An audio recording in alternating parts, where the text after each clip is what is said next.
Lahore high court Rawalpindi bench ने नीली आंखों और चाय के ढाबे से शोहरत इख्तियार करने वाले अरशद चायवाला की जानिब से दायर दरखास्त मंजूर करते हुए नादरों को उनका शनाख्ती कार्ड और पासपोर्ट बहाल करने का हुक्म दे दिया। अरशद चायवाला का शनाख्ती कार्ड और पासपोर्ट ब्लॉक करने का मामला लाहौर हाईकोर्ट रावलपिंडी बेंच जा पहुंचा।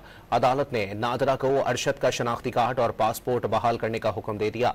दरखास्त गुजार के वकील उमर एजाज ने बताया कि नादरा के तस्दीकी बोर्ड ने तस्दीक की है कि अरशद और उनका खानदान बाकायदा पाकिस्तानी शहरी हैं।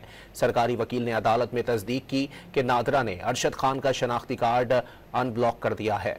लाहौर हाईकोर्ट रावलपिंडी बेंच ने नीली आंखों और चाय के ढाबे से शोहरत इख्तियार करने वाले अरशद चायवाला की जानिब से दायर दरखास्त मंजूर करते हुए नादरों को उनका शनाख्ती कार्ड और पासपोर्ट बहाल करने का हुक्म दे दिया। अरशद चायवाला का शनाख्ती कार्ड और पासपोर्ट ब्लॉक करने का मामला लाहौर हाईकोर्ट रावलपिंडी बेंच जा पहुंचा। अदालत ने नादरा को अरशद का शनाख्ती कार्ड और पासपोर्ट बहाल करने का हुक्म दे दिया।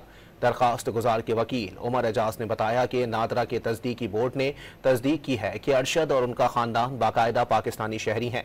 सरकारी वकील ने अदालत में तस्दीक की कि नादरा ने अरशद खान का शनाख्ती कार्ड अनब्लॉक कर दिया है।